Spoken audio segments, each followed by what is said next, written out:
Yonsei menuang air di gelas-gelas. Ia memberikan segelas untuk Jungi. Jungi memperhatikan air di dalam gelas. Malam harinya Jungi masih memperhatikan air di gelasnya yang masih terisi penuh. Jungi duduk termenung di luar kamar. Ia teringat rencana-rencananya dengan Yonsei dan kebersamaan mereka selama ini. Saat itu Jungi melihat luka cakar di dadanya. Rupanya saat mencoba menangkap suami Yun-ok, ia telah kena cakar. Yonsei melihat luka di tangan Jungi yang masih belum sembuh. Yonsei bertanya apa ada luka lain di tubuh Jungi. Yonsei meminta Jungi mengatakannya sekarang, tapi Jungi berbohong. Yonsei dan Jungi pun ke apartemen kosong yang pernah dipakai Somin sebagai tempat persembunyian. Di sana mereka menemukan botol minum Sehun dan pengacara yang ternyata sedang menjalin hubungan dengan Sang-hee. Di kamar yang lain mereka menemukan seseorang yang tertutup kain. Awalnya mereka mengira itu Sehun, tapi ternyata itu adalah mayat petugas kebersihan. Jungi menginterogasi pengacara dan Sang-hee. Jo-hyung yang diminta datang Yonsei untuk melihat kondisi mayat kaget saat melihat Sang-hee sedang bersama pengacara. Para penghuni kembali berkumpul. Mereka pun sepakat kalau Sehun pembunuhnya.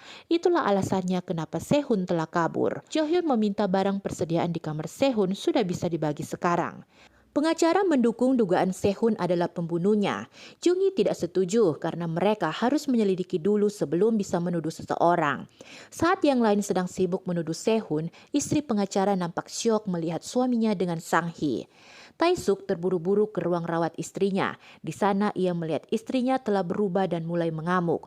Tae-suk berencana akan mengambil sampel obat plasma Yonsei untuk disuntikkan pada istrinya.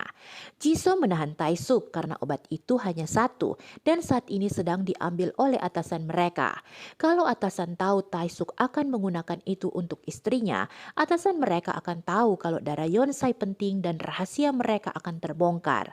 Tae-suk tetap nekat. Ia mengambil sampel obat Yonsei yang sedang dibawa petugas. Tae-suk kembali ke ruangan istrinya dan segera menyuntikkan obat itu. Tae-suk memeluk istrinya dengan sedih. Saat obatnya bereaksi, istrinya kembali tenang. Jisoo kembali mengingatkan Tae-suk dengan risiko yang harus dihadapi oleh Tae-suk sekarang. Tae-suk yang tahu pasti soal itu katakan mereka akan memberitahu dulu atasan soal antibodi yang ada pada Yonsei dan memerintahkan Jisoo untuk menjemput Yonsei besok. Jungkook datang dan meminta air. Jungkook memberitahu kalau saat ini penghuni kembali meributkan soal persediaan yang masih ada di apartemen Sehun. Mereka memaksa harus membagi lagi makanan dan minuman yang ada di sana. Sebelum masuk, Jungi memperingatkan tidak boleh mengambil barang lain selain makanan dan minuman saja. Mereka diminta masuk secara bergantian. Setelah selesai mengambil bagian masing-masing, mereka kembali ke kamar. Saat itu, Dong-hyun teringat pada orang tuanya. Ia pun membawa catanya ke depan pintu kamar orang tuanya. Jungi dan Yonsei mengatur Andrew tinggal di apartemen Sehun untuk sementara waktu. Saat kembali ke apartemen, Yonsei dan Jungi menemukan Suyeon kesakitan karena penyakitnya kambuh. Yonsei pun katakan mereka harus segera membawa Suyeon keluar dari apartemen. Penghuni kembali melakukan pertemuan. Jo-hyung menyarankan untuk menyalakan genset listrik supaya mereka bisa memasak dan mendapatkan air lagi. Jo-hyung, Yoon-ok, dan Se-kyu memaksa Yonsei dan Jungi untuk bersedia turun ke ruang listrik. Yonsei dan Jungi berencana akan membawa keluar Suyeon saat mereka keluar menyalakan genset listrik juga. Jungi menghubungi Tae-suk. Ia katakan akan membawa keluar Suyeon dan Yonsei dan meminta Tae-suk bersiap untuk menjemput. Tae-suk bertanya apa Jungi tidak ikut keluar. Jungi katakan ia akan tetap di apartemen. Jungi meminta untuk menjaga Suyeon dan Yonsei. Dari sikap Jungi, Tae-suk pun tahu kalau Jungi sudah terinfeksi. Yonsei melihat gelas Jungi. Ia kemudian mengajak Jungi bicara. Yonsei mulai curiga kalau Jungi sudah terinfeksi. Ia mencoba memancing Jungi untuk memberitahunya, tapi Jungi tetap saja tidak mau mengaku. Yonsei menghubungi Tae-suk untuk meminta bantuan obat-obatan. Saat itu, Tae-suk memberitahu mereka kalau Sehun tidak keluar apartemen. Jadi kemungkinan besar Sehun masih ada di gedung apartemen itu. Karena tahu Sehun sudah terinfeksi, Tae-suk meminta mereka berhati-hati. Yonsei mengajak Jungi kembali mencari Sehun. Mereka berencana akan mencari di dalam apartemen Sehun sendiri dulu. Karena melihat Andrew tidak ada di apartemen Sehun, Jungi berinisiatif untuk keluar mencari dan memperingatkan Andrew. Yonsai menerima telepon dari Jisoo. Jisoo mengabarkan kalau ia menemukan kejanggalan dari identitas seseorang yang ada di gedung apartemen itu. Nama An Guk-jin ternyata sudah mati terbunuh di rumahnya dan nama itu digunakan oleh Andrew sekarang sebagai identitasnya. Di tempat lain, Jungi menemukan Sehun yang sudah menjadi mayat. Tubuhnya ditaburi bubuk jeruk nipis sama seperti mayat petugas kebersihan. Karena tahu ada kasus pembunuhan di apartemen itu, Taesuk meminta Yonsai tetap ada di dalam kamarnya sampai mereka tiba. Yonsai membongkar tas Andrew dan ia menemukan kartu pengenal petugas kebersihan dan KTP Sehun. Jungi datang dan mengabarkan pada Yonsai kalau ia sudah menemukan Sehun. Yonsai dan Jungi kembali ke apartemen mereka. Di sana mereka melihat penghuni sedang antri sambil memegang tas untuk bersiap mengambil barang-barang mereka. Saat mereka masuk, mereka melihat Jungkook tergeletak di lantai dan Andrew sedang duduk bersama Suyeon. Yonsai melihat ada pistol di depan Andrew. Yonsai bertanya siapa sebenarnya Andrew itu. Andrew pun menunjukkan wajahnya pada Yonsai. Setelah tahu Andrew pembunuh, Sekyu protes karena Yoon-ok tidak memberitahu mereka. Sebelumnya Yoon-ok hanya katakan kalau Andrew akan melakukan pemerasan pada Yonsai dan Jungi untuk menjara persediaan makanan mereka. Yoon-ok tidak terima disalahkan. Ia katakan bukankah yang mereka pikirkan saat ini hanya mendapatkan persediaan makanan dan tidak peduli lagi dengan hal yang lain.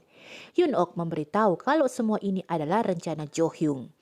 Andrew membawa Suyeon bersamanya. Karena saat ini tidak ada senjata, Yonsai berpesan pada Suyeon untuk tetap tenang karena ia akan segera datang untuk menyelamatkan Suyeon. Saat Andrew keluar, Yoon-ok bertanya apa mereka sudah bisa mengambil makanan dari apartemen Yonsai. Andrew meminta mereka menunggu di ruang olahraga dulu karena Yonsai dan lainnya masih ada dalam apartemen. Sekyu mencoba menyelamatkan Suyeon tapi istrinya melarang karena takut pada Andrew. Mereka pun pergi tapi Andrew meminta pengacara menunggu di sana untuk mengawasi Suyeon. Yonsai dan Jungi mencoba membantu mengobati luka Jungkook. Jungi mencoba bertahan sekuat tenaga saat melihat darah Jungkook. Yonsai meminta mereka semua bertahan dan berjanji akan memenjarakan orang-orang jahat di apartemen mereka itu setelah keluar nanti. Jungi menghubungi Taesuk. Jungi katakan ia tahu Yonsai memiliki antibodi virus Lita. Ia pun meminta Taesuk memenuhi permintaannya untuk mengizinkan beberapa orang keluar bersama Yonsai. Andrew masuk ke kamar Yonsai lagi. Jungi menghadapinya. Jungi ingat kalau Andrew adalah buronan kasus pembunuhan yang paling dicari polisi dan namanya adalah Choi Jong-wook. Jungi bertanya sudah berapa banyak orang yang dibunuh oleh Andrew.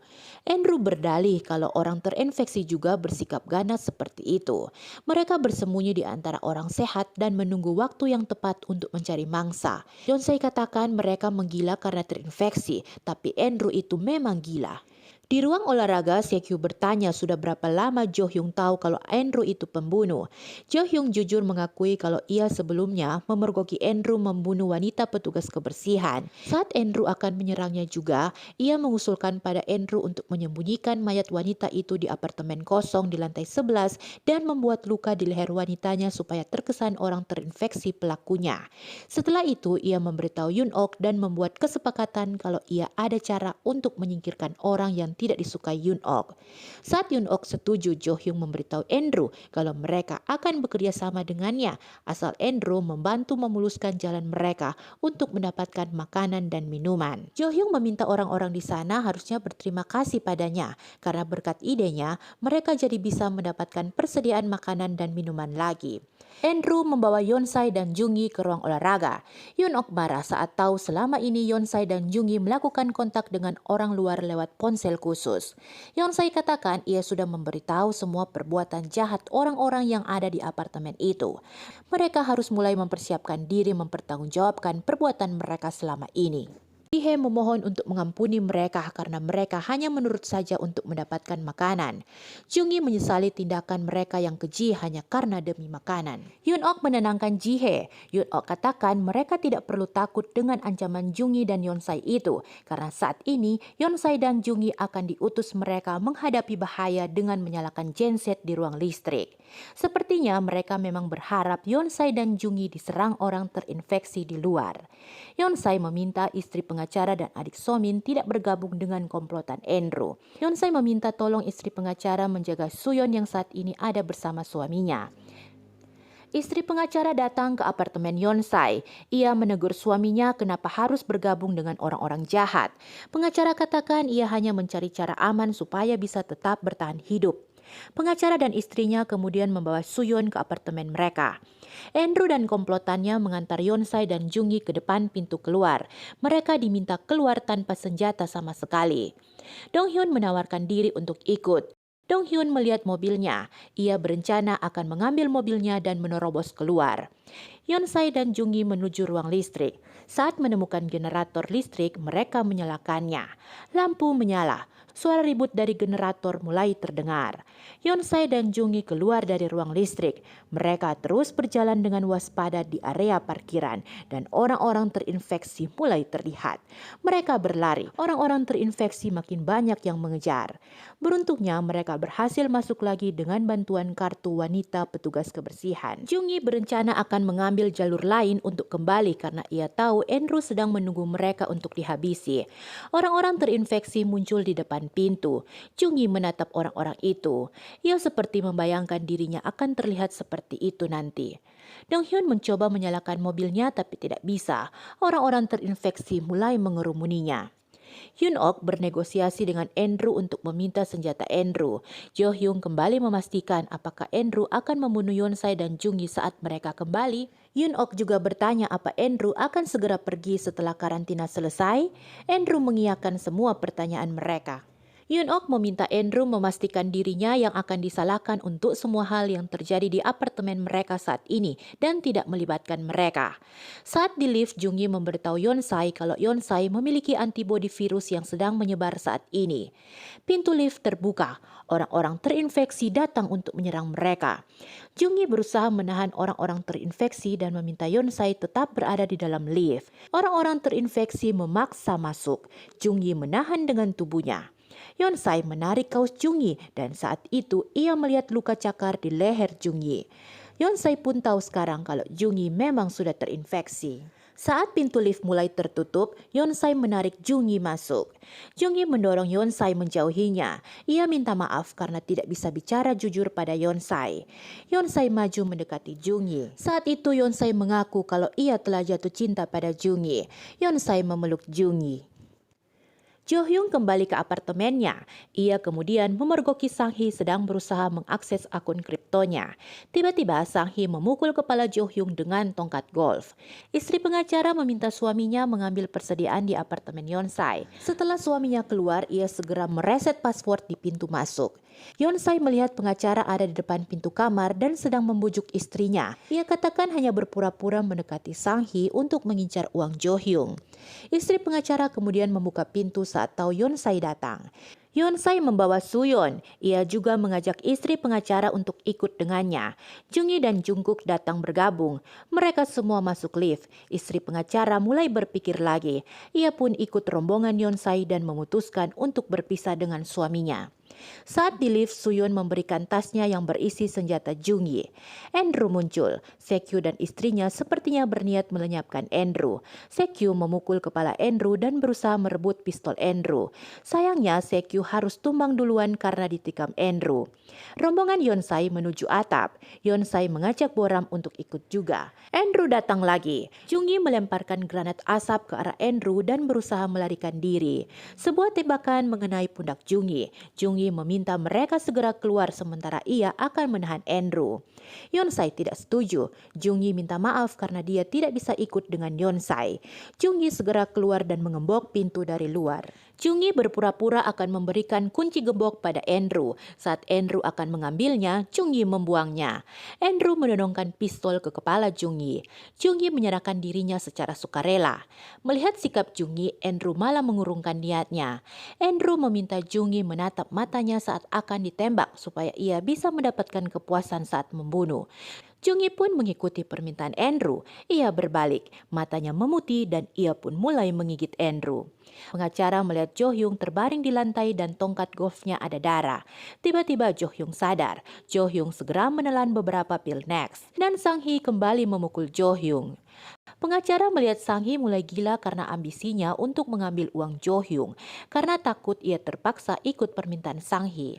Mobil Yonsai berhasil keluar. Di sana ada Taesuk dan Jisoo. Taesuk menyuntikkan obat tidur dengan dosis yang lebih banyak supaya Yonsai tidak melawan saat dibawa.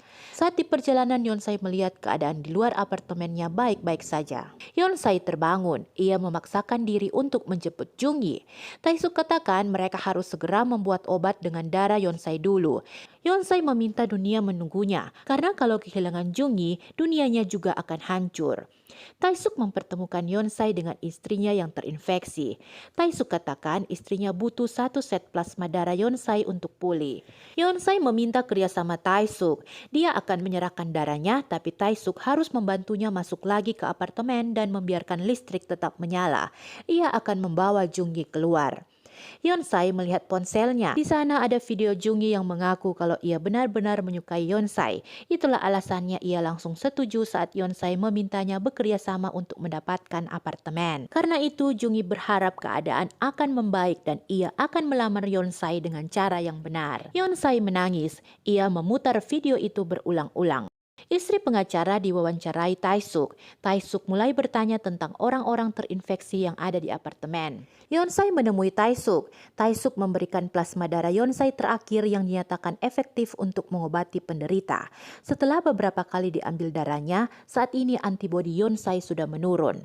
Taesuk mengingatkan kalau itu adalah plasma terakhir yang akan diperkuat untuk penelitian agar bisa mengembangkan obatnya. Taesuk melanjutkan, Yonsai dan plasma darah itu akan dibawa seorang komandan medis ke laboratorium. Yonsai kecewa karena ternyata Taesuk ingkar janji. Taesuk menyuntikkan plasma darah Yonsai ke tubuh istrinya. Atasannya datang. Taesuk menodongkan pistolnya dan meminta atasannya mengizinkannya menyelesaikan untuk menyuntik. Setelah selesai, ia pun menyerahkan diri. Atasannya bertanya di mana Yonsai dan sisa plasma darah Yonsai. Ternyata Taesuk memang menepati janjinya. Ia telah mengatur cara supaya Yonsai berhasil keluar membawa plasma darahnya.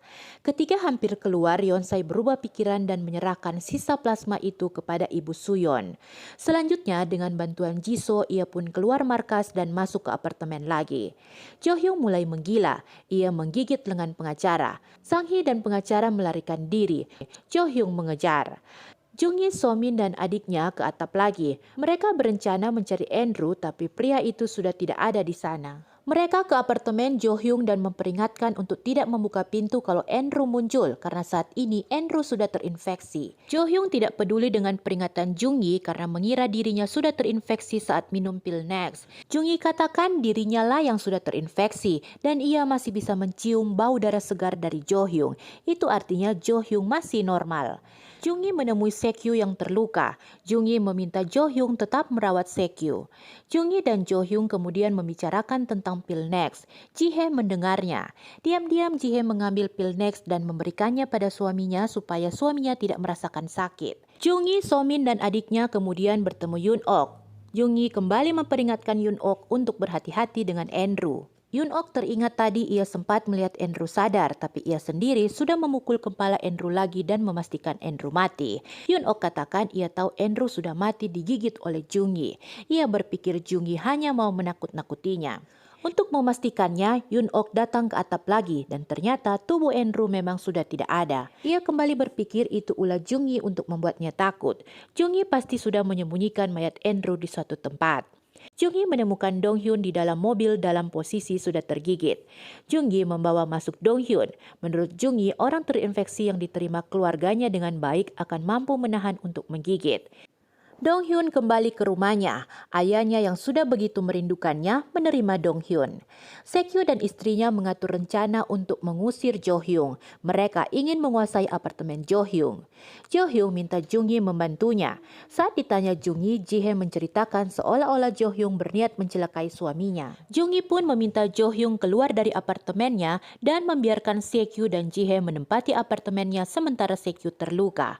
Jo Hyung protes kenapa harus dia yang keluar. Padahal itu apartemennya. Sekyu dan Ji-hye mulai bersenang-senang di apartemen Jo Hyung. Mereka mengatur rencana untuk melenyapkan Jo Hyung supaya apartemen itu bisa tetap ditempati mereka. Saat sedang sendiri, Jungi melihat fotonya dan Yonsai. Ia berbicara di ponsel khusus dan mengutarakan rasa rindunya pada Yonsai. Sang Hee mendatangi Jo Hyung untuk mengambil laptop Jo Hyung. Tiba-tiba muncul Yoon Ok. Yoon Ok yang nampak seperti sudah mulai tidak bisa berpikir rasional meminta Jo Hyung membunuh Jungi. Mereka kemudian menyandera Sang Hee. Yoon Ok meminta Jo Hyung membunuh semua orang yang terinfeksi dan menyalahkan orang terinfeksi sebagai monsternya. Jungi katakan orang terinfeksi bukan monster. Orang-orang bejat seperti Yoon Ok dan Jo Hyung itulah monster sebenarnya. Jo Hyung menyayat lengan Sang Hee dan melemparkan Sang Hee pada Jungi. Jungi nyaris menggigit tapi ia berusaha menahan diri. Jungi meminta Sang Hee pergi. Yoon Ok tertawa senang melihat Jungi dan Jo Hyung saling mengejar. Jungi bersembunyi di apartemennya. Ia takut kalau akan berubah. Dari balik kain, Jungi terus menahan diri sambil melihat darah segar di tangannya. Perlahan pun ia mulai berubah. Yoon Ok marah-marah entah pada siapa. Saat melihat Yonsai muncul, ia menyerang. Yoon Ok masih terus mengungkit soal perwakilan penghuni. Saat melihat kondisi Yoon Ok yang mulai tidak waras hanya karena ambisi menjadi perwakilan penghuni, Yonsai menenangkan Yoon Ok dengan katakan ia pasti akan mendukung Yoon Ok menjadi perwakilan penghuni. Mendengar itu Yoon Ok tenang. Dia lega Yonsai sekarang akan mendukungnya. Yonsai menendang Jo Hyung yang masih ada di depan apartemennya. Jo Hyung bersikap seperti orang yang terinfeksi dan Yonsai kembali menendangnya. Yonsai masuk, ia melihat Jungi sedang bersembunyi di bawah kain. Yonsai berusaha menenangkan Jungi. Jungi terus bersembunyi. Ia tidak mau menunjukkan wajahnya pada Yonsai. Yonsai berjanji akan menemani Jungi mulai sekarang. Jadi ia meminta Jungi untuk tetap bersamanya. Jungi kembali normal. Yonsai katakan ia akan menerima apapun keadaan Jungi. Pengacara menghubungi istrinya. Ia meminta maaf dan ingin istrinya kembali bersamanya, tapi istrinya menolak. Sang Hee datang. Mereka mencoba memasukkan password akun Jo Hyung. Mereka bahagia saat berhasil untuk login. Tapi ternyata Jo Hyung mengalami kerugian. Saat ini diberitakan pasar saham di seluruh dunia sedang merosot. Saat Dong Hyun dan orang tuanya sedang menonton berita, petugas evakuasi datang membawa mereka. Tae Suk mengecek keadaan So Min. Ia kemudian menghubungi atasannya dan mengabarkan kalau mereka menemukan seorang pria dengan antibodi. Beberapa petugas evakuasi nampak sedang dibuat repot oleh Sekyu dan istrinya. Karena mulai gila harta, mereka tidak mau dievakuasi dari apartemen Jo Hyung. Mereka berlari masuk saat petugas berhasil membuka pintunya. Mereka tidak rela harus meninggalkan harta yang baru saja mereka nikmati. Yonsai dan Jungi berniat membawa masuk mayat Sehun kembali ke apartemennya. Dan saat itu Andrew muncul lagi.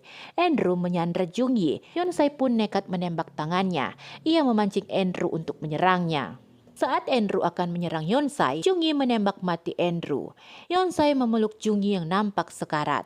Setelah karantina berakhir, Yoon Ok dan Jo Hyung diadili. Situasi di apartemen mereka sudah kembali normal dan Jungi sudah bisa disembuhkan. Yonsai bertanya apa Jungi sudah bahagia sekarang? Jungi katakan tentu saja dan itu karena ada Yonsai bersamanya.